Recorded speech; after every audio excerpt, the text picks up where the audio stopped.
नमस्कार दोस्तों, मैं जितेंद्र बेनीवाल आप सभी का स्वागत करता हूं आपके अपने प्लेटफॉर्म एसपी लेसन्स पे।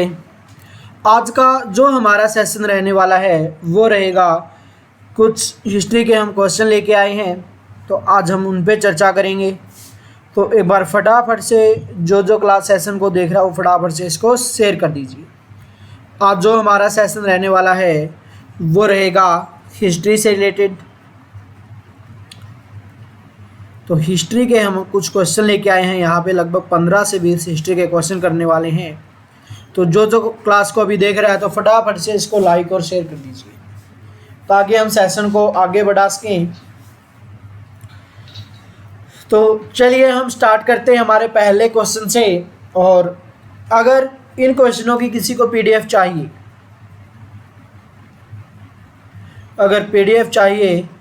तो इसके लिए मेरा टेलीग्राम चैनल है, नाम क्या है, जीके विद जितेंद्र सर। कौन सा टेलीग्राम चैनल है? जीके विद जितेंद्र सर जो टेलीग्राम चैनल है, इस पे आपको क्या मिलेगी, इन क्वेश्चनों की पीडीएफ मिलेगी। तो स्टार्ट करते हैं, ज़्यादा देरी न करते हुए पहले क्वेश्चन पे बढ़ते हैं। और पहला क्वेश्चन देख लीजिए आपकी स्क्रीन पे क्या है। पानीपत की दूसरी लड़ाई किनके बीच हुई? पानीपत की दूसरी लड़ाई यहाँ पे पूछा जा रहा है। क्वेश्चन क्या है? पानीपत की दूसरी लड़ाई किनके बीच हुई थी? तो फटाफट से कमेंट कर दीजिए कि जो पानीपत की लड़ाई है ये किसके बीच हुई है।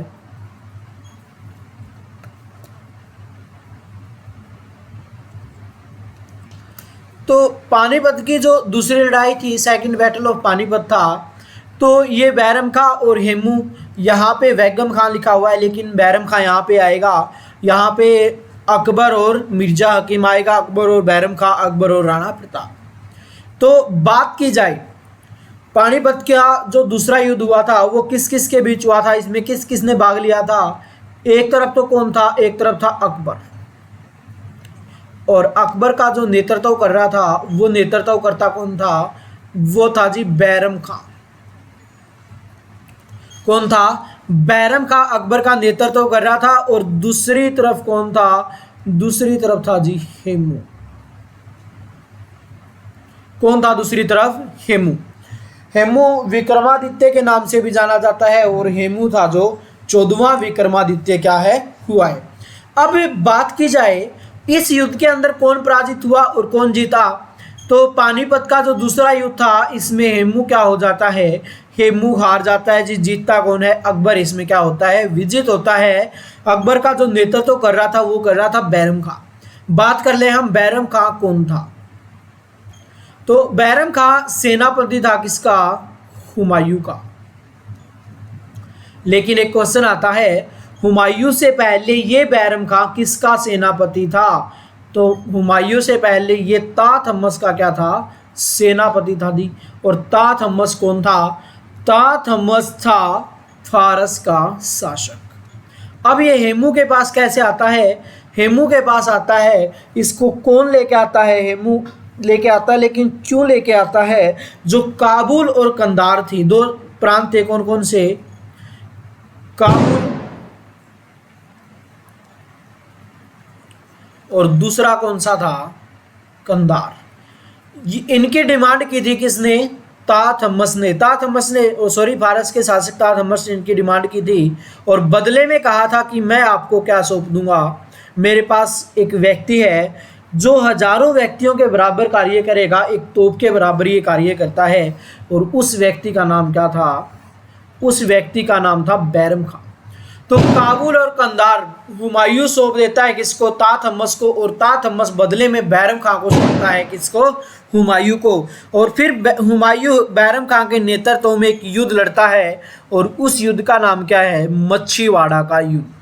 जो मच्छीवाड़ा का युद्ध हुआ था ये किस किस के बीच हुआ था? अगर इसकी बात की जाए तो मच्छीवाड़ा का जो युद्ध हुआ था ये हुआ था इस्लाम शाह सूरी के बीच। कौन कौन थे इसमें? इस्लाम शाह सूरी था और दूसरी तरफ कौन था? हुमायूं था। हुमायूं इस्लाम शाह सूरी की हत्या कर देता है 1555 के अंदर। 1555 में इस्लाम शाह सूरी की हत्या करके हुमायूं क्या करता है? दिल्ली के तख्त पर दोबारा से आसीन हो जाता है।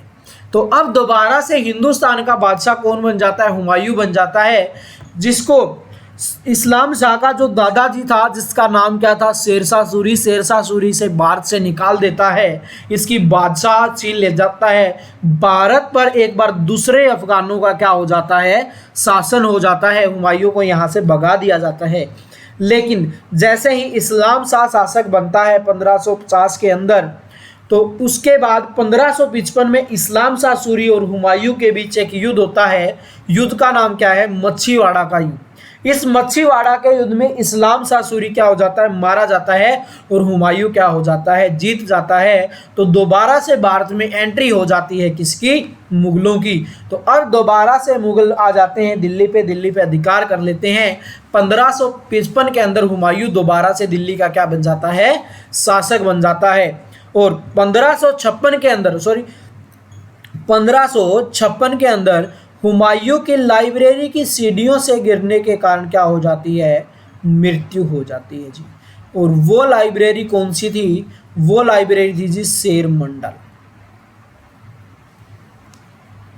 कौन सी लाइब्रेरी थी, शेर मंडल वो लाइब्रेरी थी जिससे क्या होती है, हुमायूं की गिरने के कारण मृत्यु होती है। क्वेश्चन आता है ये जो शेर मंडल लाइब्रेरी थी ये किसने बनवाई और कहाँ पे बनवाई।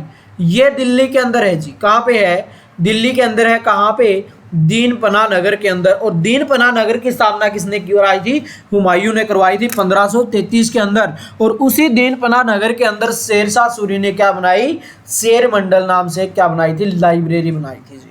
और उस लाइब्रेरी में हुमायूं पढ़ना स्टार्ट करता है। और एक दिन क्या होता है, लाइब्रेरी की सीढ़ियों से गिर जाता है, और गिरने के कारण हुमायूं की क्या हो जाती है, मृत्यु हो जाती है। और अगला शासक कौन बनता है, अगला शासक बनता है जी अकबर। कौन बनता है अगला शासक, अगला शासक बनता है जी अकबर। अकबर कब शासक बनता है, 1556 के अंदर।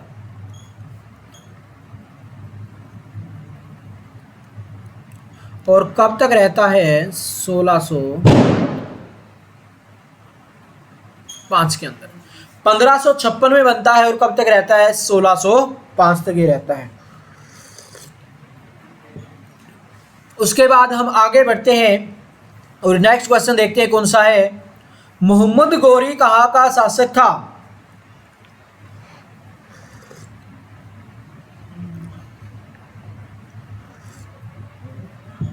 तो फटाफट से कमेंट कर दीजिए, मोहम्मद गोरी कहाँ का शासक था। तो इसकी अगर बात की जाए, ये कौन था, ये अफगान का शासक था जी। कौन, अफगान का शासक था।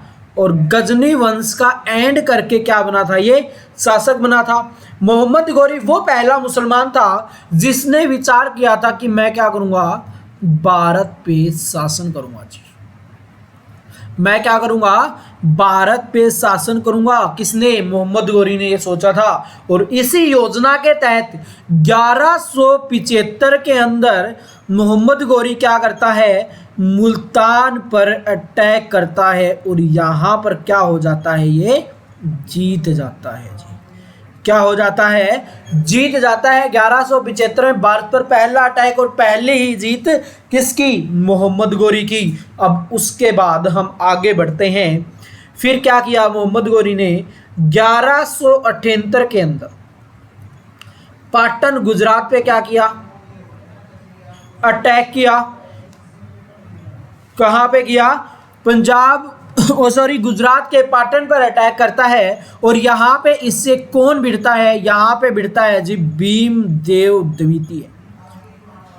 कौन भिड़ता है, भीमदेव द्वितीय यहाँ पे इससे भिड़ता है। और भीमदेव द्वितीय की बात की जाए तो भीमदेव द्वितीय यहाँ पे क्या हो जाता है, जीत जाता है। और मोहम्मद गोरी क्या हो जाता है, यहाँ पे पराजित हो जाता है। और भारत में मोहम्मद गोरी की पहली हार थी कौन सी, गुजरात हार पाटन। पाटन में यहाँ पे क्या हो जाता है, मोहम्मद गोरी हार जाता है। और भारत में पहली हार कब होती है मोहम्मद गोरी की, 1178 में।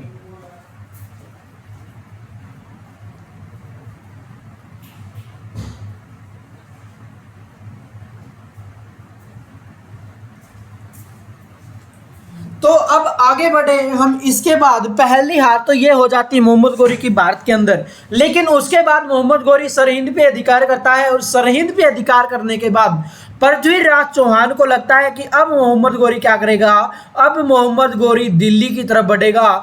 तो मोहम्मद गौरी को रोकने के लिए पृथ्वीराज चौहान तृतीय निकल पड़ता है, और दोनों का आमना सामना होता है 1191 में, और कहाँ पे होता है, तराइन के मैदान में। कहाँ होता है, तराइन के मैदान में। अब तराइन के मैदान में क्या हुआ, इन दोनों का सामना होता है 1191 में, और यही क्या कहलाता है, तराइन का पहला युद्ध कहलाता है। क्या कहलाता है, तराइन का पहला युद्ध कहलाता है। क्वेश्चन आता है, एग्जामिनर क्वेश्चन पूछता है तराइन का प्रथम युद्ध कब हुआ। तो तराइन का प्रथम युद्ध हुआ था जी 1191 के अंदर। किस किस के बीच हुआ, मोहम्मद गौरी और पृथ्वीराज चौहान तृतीय के बीच। और तराइन के प्रथम युद्ध की अगर बात की जाए, तराइन के प्रथम युद्ध के अंदर कौन हारता है, हार किसके होती है जी, हार होती है गौरी की।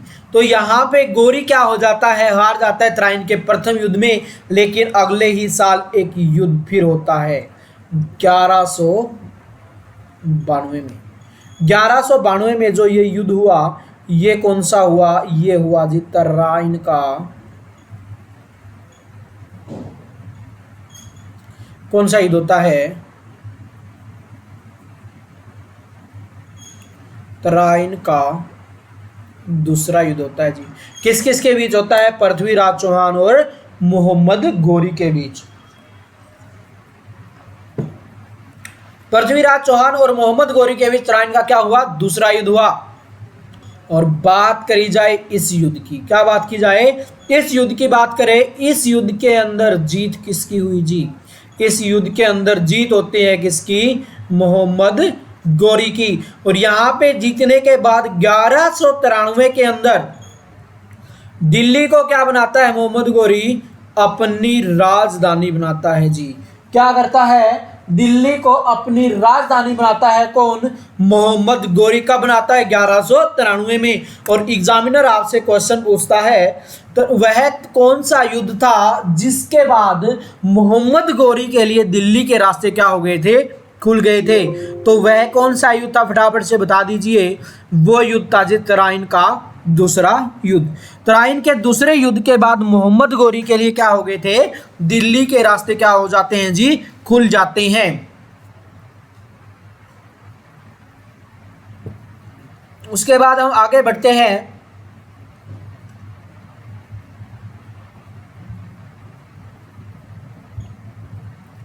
तो आगे जैसे ही बढ़े हम, यहाँ पे तराइन का प्रथम युद्ध, तराइन का द्वितीय युद्ध होता है जी। लेकिन एक क्वेश्चन और आता है, क्वेश्चन क्या है, तराइन का तीसरा युद्ध कब हुआ। क्वेश्चन क्या है, तराइन का तीसरा युद्ध कब हुआ।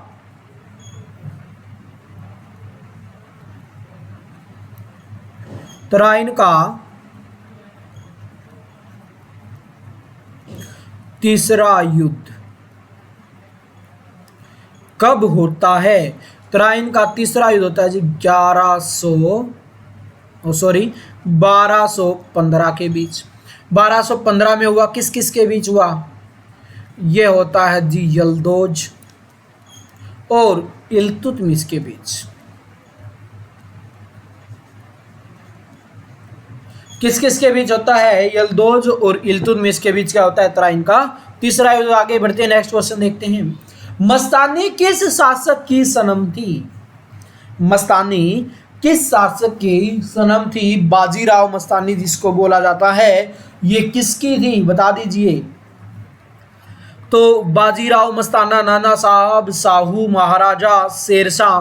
तो इसमें थोड़े से ऑप्शन में क्या है, दिक्कत है जी। क्या था, बाजीराव भाव साहब की थी जी। क्या, बाजीराव भाव साहब क्या थी, ये की सनम थी कौन? मस्तानी, बाजीराव मस्तानी बोलते हैं जिसको। बाजीराव की क्या थी ये? उसकी प्रेमिका थी, उसकी सनम थी। उसके बाद आगे बढ़ते हैं हम और नेक्स्ट क्वेश्चन देखते हैं कौन सा है। बिहार प्रदेश को किस मुस्लिम शासक ने सर्वप्रथम जीता था? बिहार प्रदेश को किस शासक ने सर्वप्रथम जीता था? तो फटाफट से कमेंट कर दीजिए। आंसर क्वेश्चन क्या है? बिहार प्रदेश को किस मुस्लिम शासक ने सर्वप्रथम जीता था?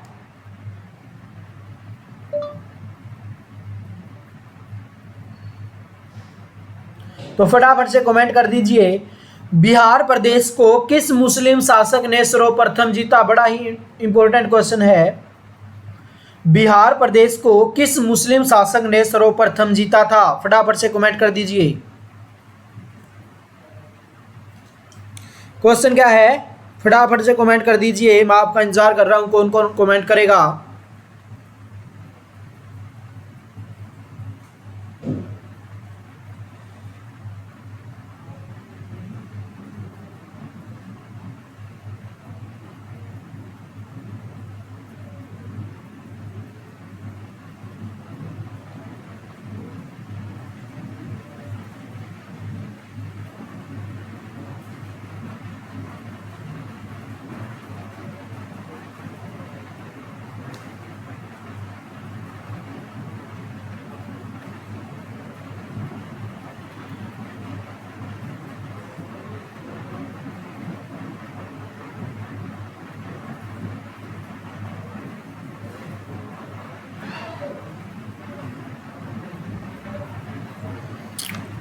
बाबर, खिलजी, तुगलक, चंगेज खां, फटाफट से बता दीजिए किसने था। किसने जीता था? बिहार प्रदेश को किस मुस्लिम शासक ने सर्वप्रथम जीता था? तो बात की जाए बिहार की जी, बड़ा ही इंपॉर्टेंट क्वेश्चन है। और हम बच्चे क्या सोच रहे हैं? बहुत सारे बच्चे ये सोच रहे होंगे कि किसने जीता है? कुतुबुद्दीन ऐबक ने जीता होगा जी। उसके बाद खिलजी वंश का नाम आता है, फिर तुगलक का आता है, फिर चंगेज खां का आता है। तो बात की जाए जो बिहार को जीतने वाले शासक थे वो कौन थे? वो थे तुगलक वंश के। अब बात की जाए तुगलक वंश से दिल्ली सल्तनत का, क्वेश्चन क्या बनता है यहाँ पे? दिल्ली सल्तनत का सबसे बड़ा वंश, दिल्ली सल्तनत का क्या है? सबसे बड़ा वंश है कौन सा? तुगलक वंश, जिसका टाइम पीरियड क्या है? 1320 से लेकर 1414 तक। दिल्ली सल्तनत का तीसरा वंश और सबसे बड़ा वंश कौन सा है? तुगलक वंश है, जिसका टाइम पीरियड क्या है? 1320 से लेकर 1414 तक। तुगलक वंश का जो संस्थापक है वो कौन है? वो है गयासुद्दीन तुगलक। कौन है? गयासुद्दीन तुगलक है, जिसे क्या बोला जाता है? जिसे बोला जाता है नहरों का जनक। क्या बोला जाता है जी? नहरों का जनक बोला जाता है। किसको बोला जाता है नहरों का जनक? गयासुद्दीन तुगलक को। लेकिन यहीं पे क्वेश्चन आता है, नहरों का स्वर्ण काल किसके काल को कहा जाता है? नहरों का स्वर्ण काल किसके काल को कहा जाता है? अगर इसकी बात की जाए तो नहरों का स्वर्ण काल कहा जाता है किसके काल को? ये कहा जाता है जी फिरोज शाह तुगलक के काल को। किसके काल को कहा जाता है? फिरोज शाह तुगलक के काल को कहा जाता है जी। फिरोज शाह तुगलक शासक कब बनता है? 1351 में बनता है। और कब तक रहता है? 1387 तक क्या रहता है? ये शासक रहता है। कौन? फिरोज शाह तुगलक। ये वही फिरोज शाह तुगलक है जिसने हिसार, फतेहाबाद, फिरोजपुर, फिरोजाबाद और अपने चचेरे भाई जुन्ना खां की याद में जोनाबाद नगर की क्या की थी? स्थापना की थी। उसके बाद हम आगे बढ़ते हैं और देखते हैं इसके अंदर एक ऑप्शन है बाबर। बाबर कौन था? बाबर की अगर बात की जाए, बाबर था जी मुगल वंश का संस्थापक। कौन था बाबर? बाबर था जी मुगल वंश का संस्थापक था। मुगल वंश की स्थापना कब हुई? 1526 में हुई जी। किसने की? बाबर ने। और कब तक चला मुगल वंश? 1857 में।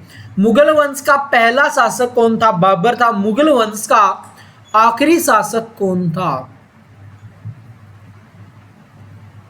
बहादुर शाह जफर द्वितीय। कौन था? बहादुर शाह जफर द्वितीय कौन था? मुगल वंश का आखिरी शासक था। और पहला शासक कौन था? बाबर था। स्थापना कब होती है? 1526 में। और एंड कब होता है? 1857 में। बात करें हम 1526, इंपॉर्टेंट क्वेश्चन है यहाँ से। 1526 में क्या हुआ था जी? 1526 में हुआ था पानीपत का प्रथम युद्ध। क्या हुआ था जी? पानीपत का प्रथम युद्ध हुआ था। कब? 1526 में। किस किस के बीच हुआ था? ये हुआ था बाबर और इब्राहिम लोदी के बीच। किस किस के बीच हुआ था? बाबर और इब्राहिम लोदी के बीच क्या हुआ था? 1526 का पानीपत का प्रथम युद्ध हुआ था। और इस युद्ध में इब्राहिम लोदी क्या हुआ गया था? युद्ध स्थल पर ही मारा गया था। दिल्ली सल्तनत का एकमात्र ऐसा शासक जो क्या होता है? युद्ध स्थल पर ही मारा जाता है। नाम क्या है? इब्राहिम लोदी। दिल्ली सल्तनत का क्या है? ये आखिरी शासक है। दिल्ली सल्तनत का पहला शासक कौन था? कुतुबुद्दीन ऐबक था। दिल्ली सल्तनत का आखिरी शासक कौन था? इब्राहिम लोदी था, जिसकी मृत्यु कब होती है? 1526 में। लोदी वंश का आखिरी शासक, दिल्ली सल्तनत का आखिरी शासक कौन? इब्राहिम लोदी। उसके बाद हम आगे बढ़ते हैं और नेक्स्ट क्वेश्चन देखते हैं कौन सा है। मुगल काल में सर्वप्रथम किस शहर में अंग्रेजों ने अपने कारखाने को स्थापित किया था? मुगल काल में सबसे पहले अंग्रेजों ने अपना जो कारखाना लगाया था वो कहाँ पे लगाया था? अगर बात की जाए तो वो लगाया था जी सूरत के अंदर। कहाँ पे लगाया था? सूरत में लगाया था। कब लगाया जी? 1613 के अंदर। कब लगाया था? 1613 के अंदर लगाया था। लेकिन बात की जाए सूरत में पहला कारखाना खोलने की इन्होंने कोशिश कब की थी? तो ये खोलने की कोशिश की थी इन्होंने 1608 में। कब की थी जी? 1608 में। 1608 के अंदर एक व्यक्ति है जिसका नाम क्या है? Captain Hawkins.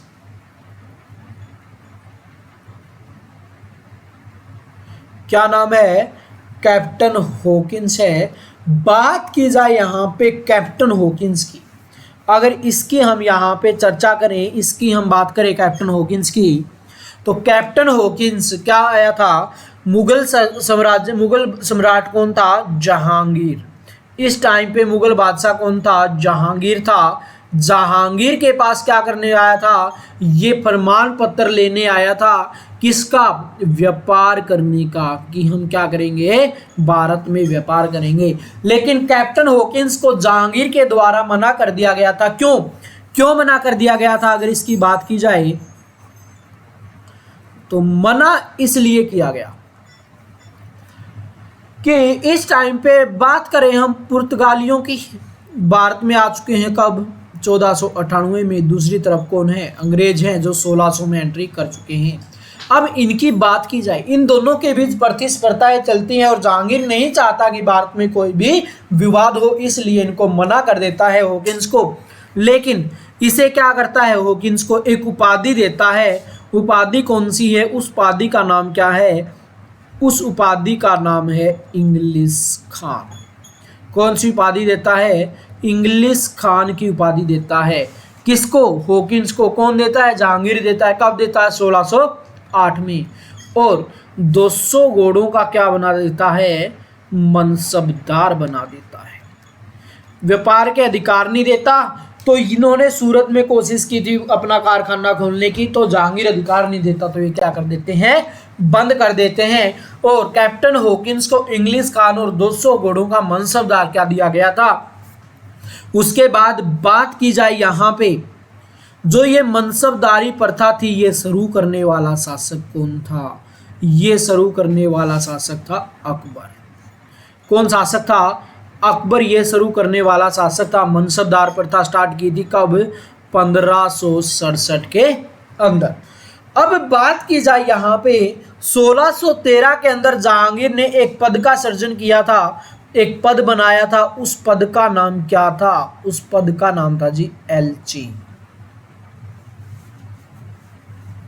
क्या था उस पद का नाम?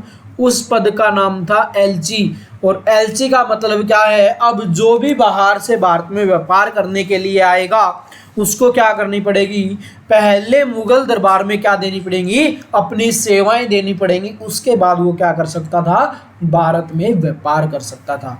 अब हम आगे बढ़ते हैं और नेक्स्ट क्वेश्चन देखते हैं कौन सा है। किसके शासनकाल में चीनी यात्री भारत आया था? किसके शासनकाल में चीनी यात्री भारत आया था? तो बात की जाए किसके शासनकाल में आया था? यह आया था जी हर्षवर्धन के शासनकाल में। कब आया था? यह आया था 629 ईस्वी के अंदर। कब आया जी? 629 ईस्वी के अंदर आया। और कब तक रहेगा? 644 ईस्वी तक रहेगा। बात की जाए हर्षवर्धन की राजधानी की, बात की जाए हर्षवर्धन की राजधानी थी कौन सी? थानेश्वर। और दूसरी तरफ कौन सी है? कनौज। थानेश्वर और कनौज क्या थी? हर्षवर्धन की राजधानी थी। हर्षवर्धन शासक कब बना था? 606 में। और हर्षवर्धन की मृत्यु कब होती है? 647 ईस्वी में। 632 की अगर बात की जाए, हर्षवर्धन को पुलकेशिन द्वितीय के द्वारा क्या किया जाता है? पराजित किया जाता है। कहाँ पे? नर्मदा नदी के किनारे। कहाँ पे पुलकेशिन द्वितीय के द्वारा पराजित किया जाता है? नर्मदा नदी के किनारे। हर्षवर्धन की एकमात्र हार होती है कौन सी? जो नर्मदा नदी के तट पर युद्ध होता है किस किस के बीच? हर्षवर्धन और पुलकेशिन द्वितीय के बीच। इसमें पुलकेशिन द्वितीय जीत जाता है और हर्षवर्धन क्या हो जाता है? हार जाता है। उसके बाद हर्षवर्धन ने कभी भी विचार नहीं किया कि मैं क्या करूंगा? दक्षिण भारत पे भी विजय प्राप्त करूंगा। इसके बाद कभी भी हर्षवर्धन ने दक्षिण भारत की तरफ देखने की कोशिश नहीं की थी। उसके बाद हम आगे बढ़ते हैं और नेक्स्ट क्वेश्चन देखते हैं कौन सा है। निम्नलिखित मुगल शासकों में से किसे प्रिंस ऑफ बिल्डर्स के नाम से जाना जाता है? यानी कि क्वेश्चन क्या है, किस मुगल शासक ने सबसे ज्यादा इमारतें बनाई थी? तो वो शासक कौन था? वो शासक था जी शाहजहां।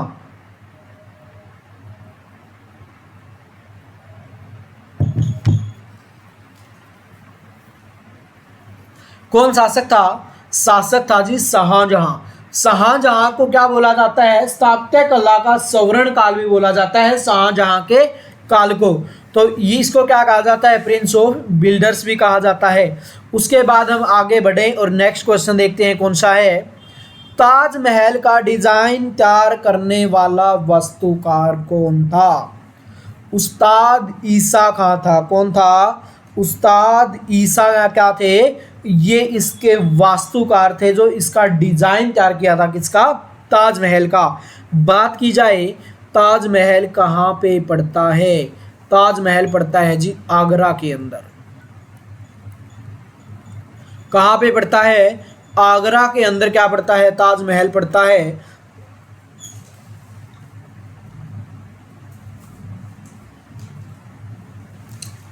कहाँ पे पड़ता है? आगरा के अंदर। और आगरा में क्या? आगरा कहाँ पे पड़ता है? यूपी के अंदर पड़ता है। इस ताजमहल की निर्माण कार्य की बात की जाए तो किसने करवाई थी? शाहजहां ने इसका क्या करवाया था? निर्माण करवाया था जी। शाहजहां का क्या करवाया था? इसका निर्माण करवाया था। किसकी याद में करवाया था? अपनी मुमताज की याद में क्या करवाया था? इसका निर्माण करवाया था। बात की जाए इस मुमताज की, इसको मलिका जमानी भी बोला जाता है। किसको? मुमताज महल को। बात की जाए इस मुमताज महल का जो असली नाम था वो क्या था? वो था अर्जुनमंदा बानो बेगम। क्या था? अर्जुनमंदा बानो बेगम क्या था? इस मुमताज महल का वास्तविक नाम था।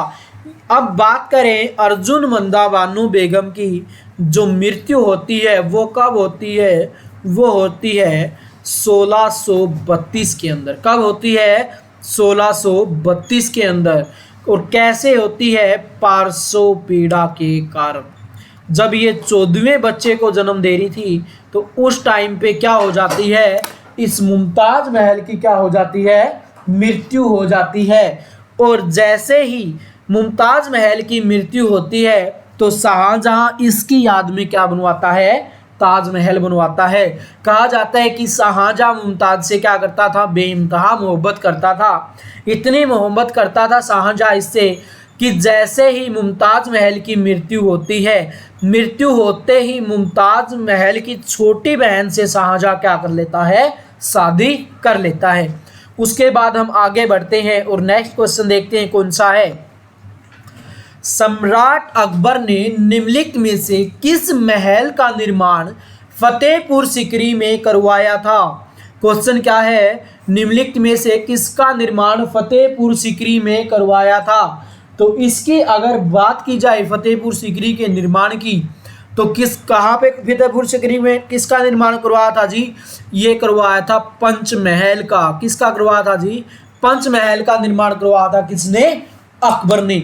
बात करें फतेहपुर सीकरी की स्थापना किसने करवाई, तो फतेहपुर सीकरी की जो स्थापना होती है वो होती है 1570 में। किसके द्वारा करवाई जाती है? अकबर के द्वारा करवाई जाती है। और 1571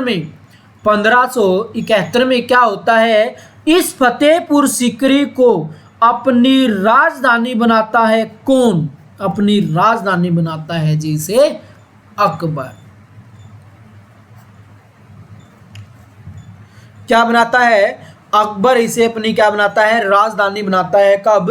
1571 में। कब? किसको? फतेहपुर सीकरी को। फतेहपुर सीकरी की स्थापना कब की? 1570 में। फतेहपुर सीकरी में क्या है?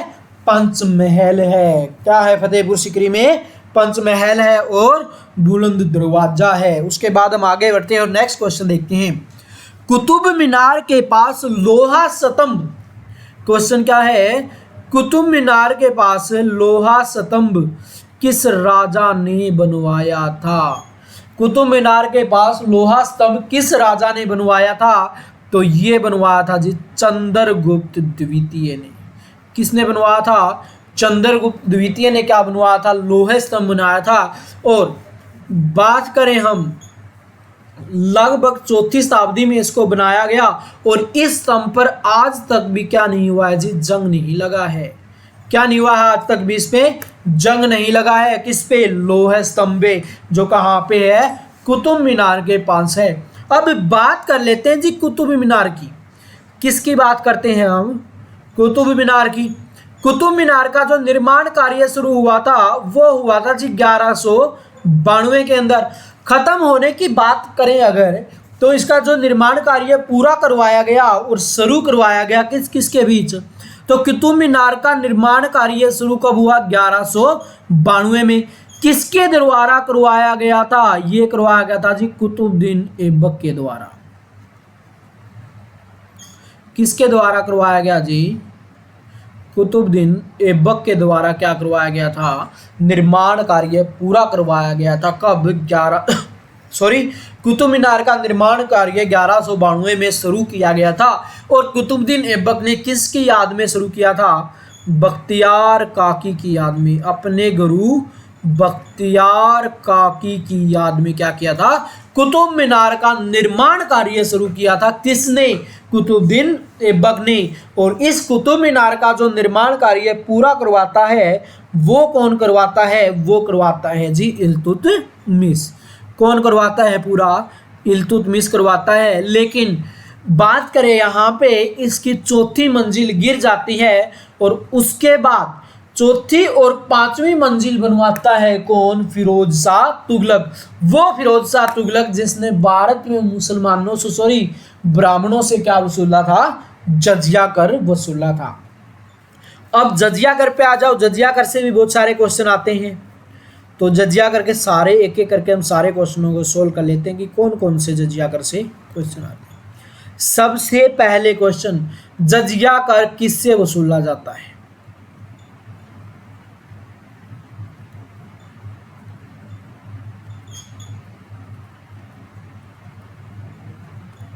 जजिया कर किससे वसूला जाता है? ये वसूला जाता है जी गैर मुसलमानों से।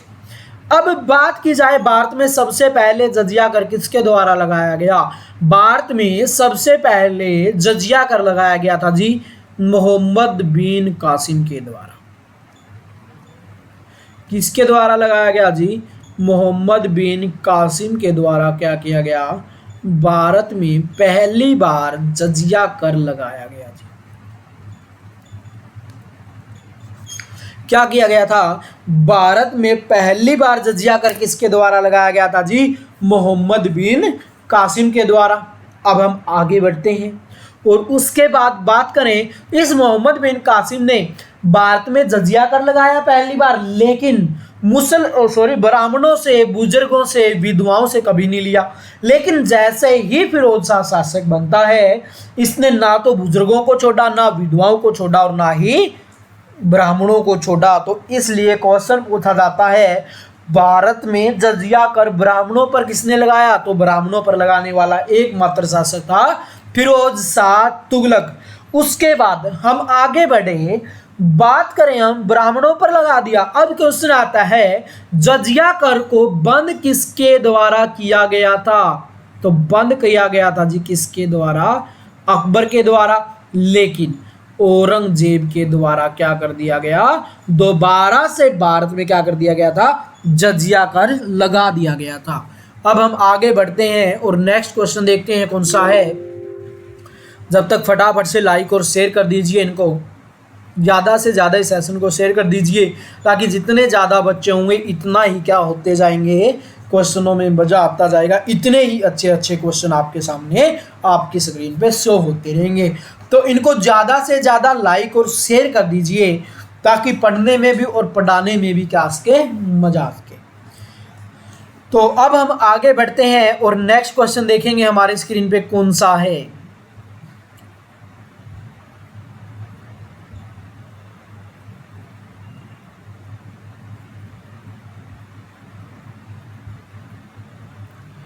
नेक्स्ट क्वेश्चन है कि अगर बात की जाए स्वामी दयानंद सरस्वती, स्वामी दयानंद सरस्वती ने किस समाज की स्थापना की थी, स्वामी दयानंद सरस्वती ने किस समाज की स्थापना की थी। अगर इसकी बात की जाए, विच society was founded by Swami Dayanand Saraswati.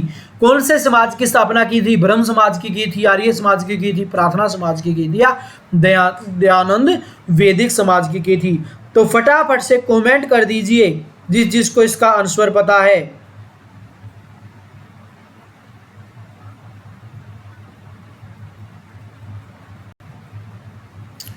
तो जो स्वामी दयानंद सरस्वती था, इसने कौन से समाज की स्थापना की थी, इसने स्थापना की थी जी आर्य समाज की। कौन से समाज की, आर्य समाज की। आर्य समाज की स्थापना कब की इसने, 10 अप्रैल 1875 को। कब की थी, 10 अप्रैल 1875 को क्या की गई, इसकी स्थापना की गई। और इसने ही एक नारा दिया था, नारा कौन सा था, वेदों की ओर लौट चलो। कौन सा नारा था, वेदों की ओर लौट चलो।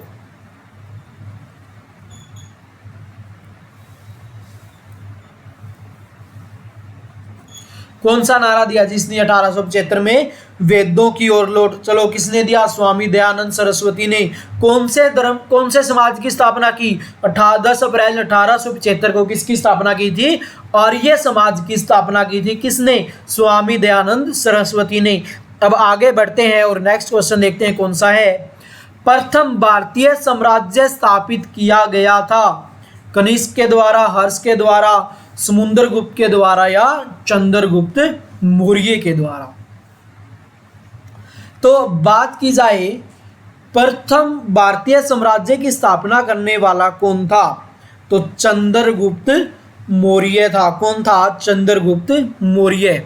तो किसने की थी, चंद्रगुप्त मौर्य ने की थी। अब बात की जाए मौर्य की, जो कनिष्क, हर्ष, समुद्रगुप्त, ये सारे के सारे किसके बाद आते हैं, मौर्य वंश के बाद आते हैं। चंद्रगुप्त मौर्य ही वह शासक था जिसने यूनानियों को क्या किया था, भारत से बाहर निकाला था। चंद्रगुप्त मौर्य ने ही क्या की थी, मौर्य वंश की स्थापना की थी जी। कौन से वंश की, मौर्य वंश की स्थापना की थी जी। किसने, चंद्रगुप्त मौर्य ने। कब की थी, 323 बीसी में।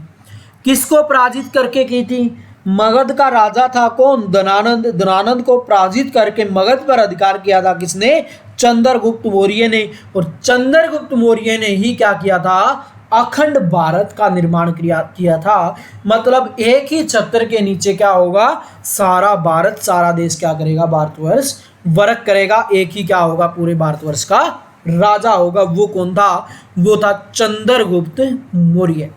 अब बात की जाए चंद्रगुप्त मौर्य की, तो मौर्य वंश के क्या हो गए, ये संस्थापक हो गए। कब की, 323 बीसी में। 298 बीसी में क्या हो जाता है, चंद्रगुप्त मौर्य की क्या हो जाती है, मृत्यु हो जाती है। और उसके बाद अगला शासक कौन बनता है, उसके बाद अगला शासक बनता है जी बिंदुसार।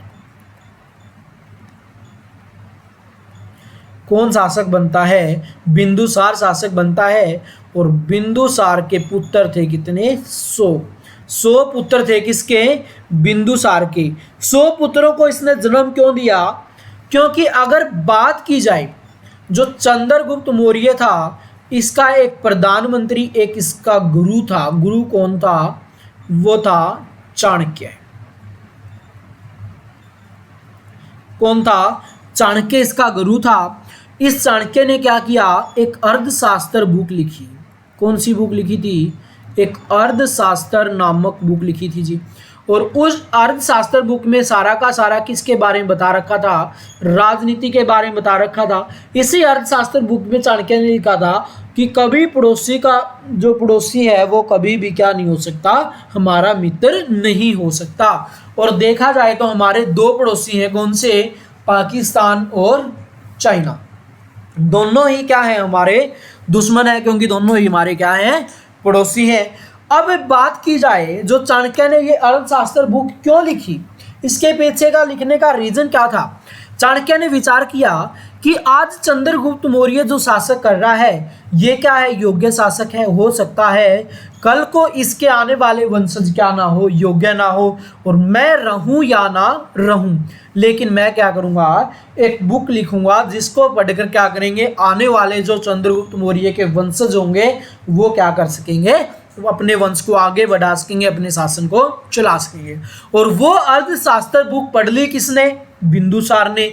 और उस बुक में एक बात लिखी हुई थी, वो बात क्या थी, इस चाणक्य ने इस बुक में लिख रखा था कि जो औरत होती है ये क्या होती है, बच्चे पैदा करने की मशीन होती है। क्या कहा कि जो औरत होती है ये बच्चे पैदा करने की मशीन होती है। किसने लिखी, चाणक्य ने लिखी। बहुत बड़ा अर्थशास्त्री था, इसने ये बात लिखी। और ये बुक किसने पढ़ ली, बिंदुसार ने ये बुक पढ़ ली जी। अब जैसे ही बिंदुसार ये बुक पढ़ता है, बिंदुसार को सारी बात समझ में आ जाती है। और बिंदुसार क्या करता है, शादियों पे शादियां करता है और अपने 100 पुत्रों को क्या दे देता है, जन्म दे देता है। और 269 बीसी के अंदर, 269 बीसी के अंदर क्या होता है, यहाँ पे बिंदुसार की मृत्यु हो जाती है। और अगला शासक इसका पुत्र कौन होगा, अशोक होगा। अशोक क्या करेगा, अपने 99 भाइयों की हत्या कर देगा जी। अशोक क्या करेगा, अपने 99 भाइयों की हत्या करके क्या करता है, ये दिल्ली के गद्दी पर बैठता है जी। क्या करता है, दिल्ली की गद्दी पर बैठता है अपने 99 भाइयों की हत्या करके। कौन, अशोक। अशोक जैसे ही 99 भाइयों की हत्या करता है, इसको टाइम लगता है जी कितना, 4 वर्ष का। सॉरी, यहाँ पे 273 में क्या होगी, इसकी मृत्यु होगी जी। कब होगी, 273 में होगी। और 4 साल गृह युद्ध के बाद 269 बीसी में क्या होता है, अशोक मौर्य वंश का अगला शासक बनता है। और राज्यारोहण के 8वें वर्ष 261 बीसी के अंदर क्या करता है, अशोक कलिंग नरसंहार करता है जी। क्या करता है, कलिंग नरसंहार करता है। कब, 61 बीसी में। और कलिंग नरसंहार की अगर बात करें तो 1 लाख लोगों की हत्या और 1.5 लाख लोगों को क्या कर लेता है, ये बंदी बना लेता है। कौन कौन बनाता है बंदी? अशोक। और फिर अशोक के पास एक बौद्ध भिक्षु आता है, नाम क्या है? उपगुप्त है। ये आकर इसको समझाता है कि महाराज आपने जो कार्य किया है वो सारा गलत किया है। और अशोक जाके अपनी आंखों से कलिंग का दृश्य देखता है तो अशोक का क्या हो जाता है, हृदय पसीज जाता है। और अशोक युद्ध नीति छोड़कर अपना लेता है क्या? दम नीति। कौन सी नीति अपनाता है? अशोक दम नीति अपना लेता है जी। और अशोक फिर क्या करवाता है? शिलालेख लिखवाता है। उन्हीं शिलालेखों से हमें अशोक के कलिंग की युद्ध और हृदय परिवर्तन की क्या मिलती है? जानकारी मिलती है। तो यहाँ तक सब क्लियर है। तो एक बार फटाफट से एक बार और इसको लाइक और शेयर कर दीजिए जो जो सेशन को देख रहा है।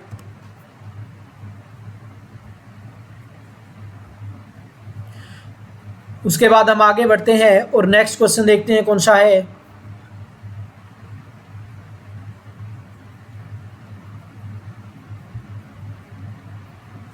सिंधु घाटी सभ्यता के लोग पूजा करते थे।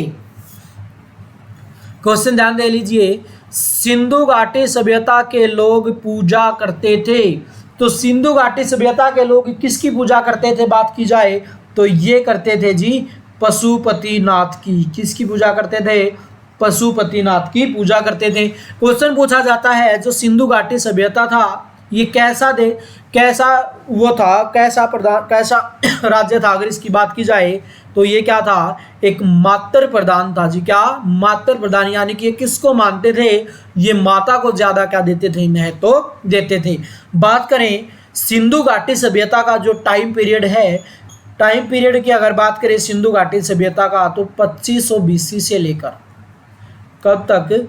2500 बीसी से लेकर कब तक इसका टाइम पीरियड होता है? इसका टाइम पीरियड होता है 1750 बीसी तक। कब तक का इसका टाइम पीरियड है?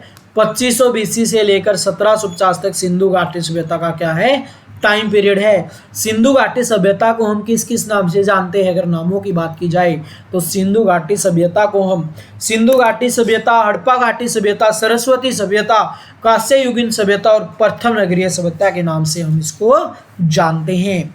बात करें हम सिंधु घाटी सभ्यता नाम क्यों दिया? क्योंकि बहुत सारे स्थल मिले हमें आजादी तक। कहाँ पे? सिंधु नदी के किनारे। सरस्वती नाम क्यों पड़ा? क्योंकि 1400 में से 1100 स्थल हमें कहाँ पे मिले? सरस्वती नदी के किनारे मिले।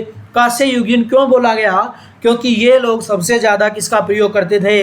कांसे का प्रयोग करते थे, इसलिए कांस्य युगीन सभ्यता इसको बोला गया। उसके बाद प्रथम नगरीय सभ्यता क्यों बोला गया? क्योंकि इसके जो मकान बने थे वो सारे के सारे क्या थे? एक ही तर्ज पे बने हुए थे, एक ही समान क्या बने हुए थे? सारे के सारे इसके मकान बने हुए थे, इसलिए इसको प्रथम नगरीय सभ्यता भी बोला गया। उसके बाद हम आगे बढ़ते हैं और नेक्स्ट क्वेश्चन देखते हैं। पानीपत की तीसरी लड़ाई जी। पानीपत के 3 युद्ध हुए थे 1526 में, 1556 में और 1761 में। पानीपत का जो प्रथम युद्ध था ये किस किस के बीच हुआ था? बाबर और इब्राहिम लोदी के बीच हुआ था। इस युद्ध के अंदर कौन विजित रहा? इस युद्ध के अंदर बाबर विजित रहा। और 1526 का युद्ध निर्णायक सिद्ध होता है किसके लिए?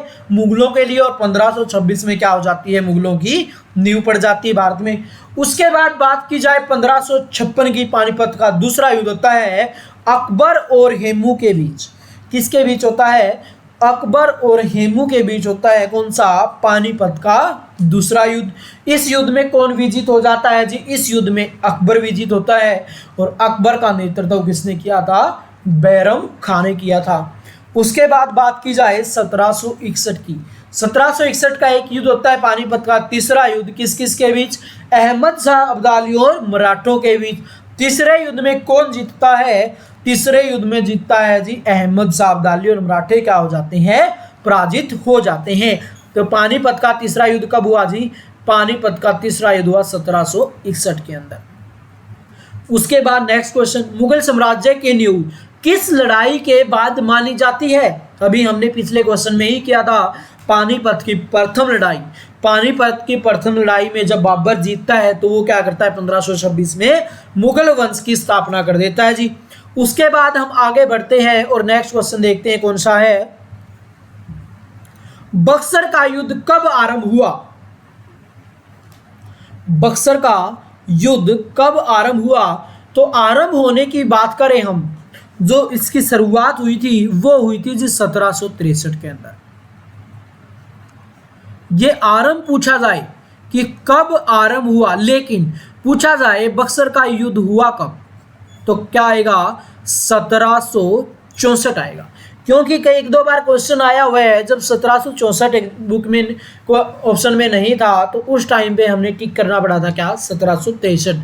और 1763 को भी हम क्या मान सकते हैं? यहाँ पे ठीक मान सकते हैं, क्योंकि 1763 में ही इसकी क्या हो चुकी थी? शुरुआत हो चुकी थी, जब बंगाल के सूबेदार, बंगाल के नवाब के पद से हटा दिया गया था किसको? मीर कासिम को। और दोबारा से 1763 में कौन बैठ जाता है इसकी गद्दी पर? मीर जाफर बैठ जाता है। और उसके अगले ही साल 1765 में क्या होती है? इलाहाबाद की संधि होती है। क्या होती है जी? इलाहाबाद की संधि होती है। कब? 1765 के अंदर। दो संधियां हुई थी जी। कब कब? एक 12 अगस्त 1765 को, और दूसरी कब हुई? 14 अगस्त 1765 को हुई जी। उसके बाद हम आगे बढ़ते हैं और नेक्स्ट क्वेश्चन देखते हैं। नेक्स्ट क्वेश्चन कौन सा है? दिल्ली का लाल किला, दिल्ली का लाल किला किसने बनवाया था? दिल्ली का जो लाल किला था ये किसके द्वारा बनवाया गया था? ये बनवाया गया था जी शाहजहां के द्वारा। किसके द्वारा बनाया गया था? शाहजहां के द्वारा बनवाया गया था। शाहजहां के शासनकाल को स्थापत्य कला का क्या कहा जाता है? स्वर्ण काल कहा जाता है। सबसे प्राचीन वेद कौन सा है? सबसे प्राचीन वेद कौन सा है? तो सबसे प्राचीन वेद कौन सा है? ऋग्वेद। दूसरे नंबर पे कौन सा आता है? यजुर्वेद। तीसरे नंबर पे कौन सा आता है? सामवेद। चौथे नंबर पे कौन सा आता है? अथर्ववेद। अगर सीक्वेंस पूछी जाए तो सबसे पहले नंबर पर कौन सा? ऋग्वेद। दूसरे नंबर पर यजुर्वेद। तीसरे नंबर पर सामवेद। चौथे नंबर पर क्या आएगा? अथर्ववेद। उसके बाद हम आगे बढ़ते हैं। हड़प्पावासी किस वस्तु के उत्पादन में सर्वप्रथम थे? तो हड़प्पा के किस वस्तु के उत्पादन में सर्वप्रथम थे? सबसे पहले किसकी खेती इन्होंने की थी?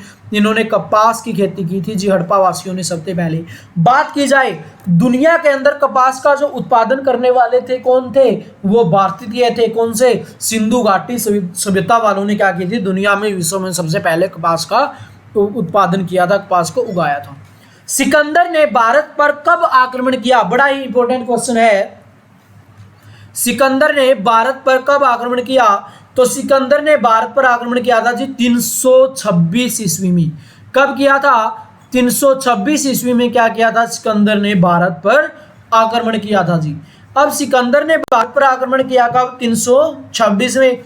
और 326 में एक युद्ध हुआ था। युद्ध कौन सा था? हाइडेस्पीज का युद्ध। कौन सा? हाइडेस्पीज